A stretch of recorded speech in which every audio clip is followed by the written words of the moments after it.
Growing up during the late 70s and early 80s was a great time to be a kid. With the hype of Star Wars in 1977, a whole new wave of Star Wars-inspired films were released. There are sci-fi fantasy films, however, that deserve some kind of recognition, or even a second look. Krull was one of those films which had so many possibilities. The production value was there, they had a great cast and a highly imaginative premise. This fantasy epic follows the adventures of Prince Colwyn on planet Krull with a band of outlaws who have to rescue and save Princess Lisa from the clutches of an evil creature named the Beast, who is constantly teleporting from place to place in a lair called the Black Fortress. The film had a quality director, Peter Yates, who was mostly known for his car chase style films like Bullitt and Mother Jugs and Speed. Yates took the challenge and the risk of directing a motion picture like Krull, which was not his usual realistic style of film. Krull was a fantasy epic, which was made in the style of Lord of the Rings more than in the style of Star Wars. Peter Yates had to rely on his imagination and creativity to bring the fantasy to life. In 1980, the president of Columbia Pictures, Frank Price, approached and asked producer Ron Silverman if he and Ted Mann wanted to create a fantasy film. Silverman agreed to do the film. He hired Stanford Sherman, who was known for writing for comedy films like Any Which Way You Can, to work on the screenplay for the film. He wrote the plot and sent it to Columbia. They approved the film straight away. The first draft of the film was titled The Dragons of Krull. The main plot was never altered during development. The Beast was originally going to be a dragon, but the creators changed the Beast to be a more reptilian-like creature. The title of the film was retitled Krull. They had a number of drafts written up for Krull. They hired Steve Tezik to write a second version of the script. This screenplay was rejected and was thought to be too dialogue-driven and lacking in special effects. The first script was re-edited and used instead. There was a plan too to make the character Lisa the antagonist near the end of the story, but this idea was rejected. The production team didn't want her to be less than pure. Krull's writing and production team first thought of Peter Yates to direct the film. They asked him 2 months before he finished his film Eyewitness in 1981. Yates read the screenplay. He was very intrigued with the script and took the job of directing the film and considered the film as a challenge. It took a year of preparation. Sherman edited and fine-tuned the script, while Yates created storyboards. Stephen B. Grimes and Derek Meddings came up with the concepts, and actors Ken Marshall and Lizette Anthony were cast as Colwyn and Lisa. To prepare for his role, Marshall trained in sports like riding, fencing, and boxing. At that time, he starred in the title role in the television series Marco Polo. Actress Lizette Anthony's voice was unfortunately overdubbed by actress Lindsay Krause because the producers wanted her voice to sound more mature. Anthony was totally unaware that her voice would be overdubbed. The film also starred a young unknown by the name of Liam Neeson. Actor Freddie Jones played the Old One, Ynir, an Obi-Wan Kenobi type character who is also the narrator of the film. Bernard Breslaw played Rel, the Cyclops. He was credited as Cyclops. He portrayed a giant in another fantasy epic titled Hawk the Slayer in 1980. David Batley plays the comic relief in the film in the part of Ergo, the Magnificent, who has shape-shifting abilities which never seemed to work. The cast consisted mainly of British stage actors and actresses who were regulars of the Royal Shakespeare Company.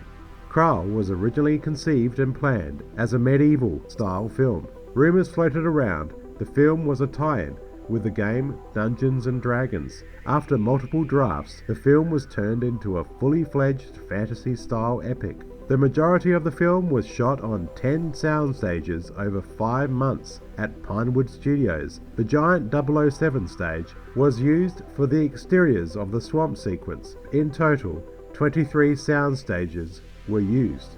A minority of sequences would also be filmed on location in Italy and England for a few weeks. The locations look fantastic on film. and really stand out in the movie.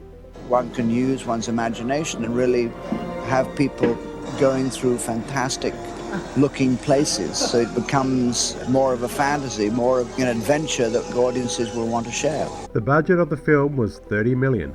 The huge budget was due to several changes of concepts in the script that led the designers to alter the designs of the sets many times over. Yates described making Krull as complicated and just so enormous. Yates was said to have hated working on the film so much that in the middle of shooting he took a vacation to the Caribbean, which led to the special effects artist taking a 3-week break from the project. Filming began on the 25th of January 1983. The first sequence shot was the scene where Ynir, played by Freddie Jones, climbs a huge spiderweb in order to face the widow of the web. Jones did not use any safety wires in the scene because the special effects crew wouldn't be able to hide the ropes in post-production. One of the most epic scenes in Krull, the widow's web sequence, was created by stop-motion animator Steve Archer. He spent 2 weeks creating the first model of the spider in the scene, which was later scrapped and changed. The glaive would have to be the most iconic weapon in film history. The sequence where Colwyn pulls the glaive out of the lava is clearly inspired by King Arthur pulling out the sword, Excalibur, from the stone. The glaive seems to be just there, waiting for the right man to come and wield it. Images of the glaive weapon object were associated with the film's promotion and used for the film's title. The dub for the death screams of the Slayers was taken from the Maya shrieks in the 1970s film At the Earth's Core. The Beast's suit was a self-contained animatronic suit which provided facial movement and lung, heart and body fluid movement. The character of Cyclops had prosthetic makeup which covered the actor's eyes.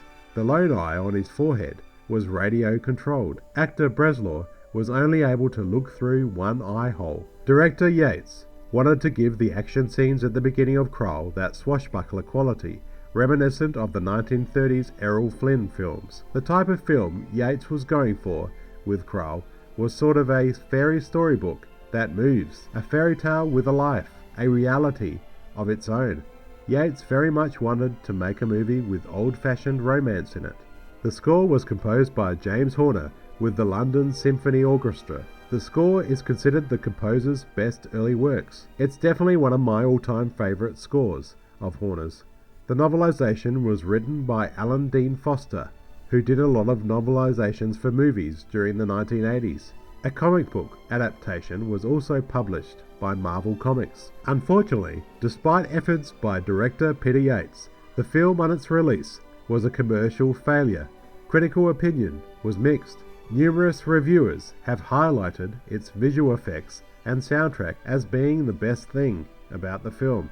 However, Variety called Krull a blatantly derivative hodgepodge of Excalibur meets Star Wars. The film regardless had some positive reviews. One described Krull as an unpretentious movie with many good things going for it. On home video, Krull was given a G rating in Australia. You've gotta love the 1980s ratings, despite the film's violent and frightening scenes. I have an affection for Krull. There are some great elements to it. The glaive weapon is very iconic. The visuals are impressive, especially the beautiful on-location scenery, which is stunning. Krull is old-fashioned in its style and quality, and the film is more of a Lord of the Rings-inspired fantasy film than a Star Wars-inspired film. The music by Horner is memorable and epic and is one of Horner's greatest scores. Krull, however, misses the mark as far as plot and dialogue goes. Krull is a film I enjoy revisiting from time to time. My name is Jonathan. Thanks for watching, and if you enjoy my videos, please subscribe if you haven't already. And remember to check the links down below.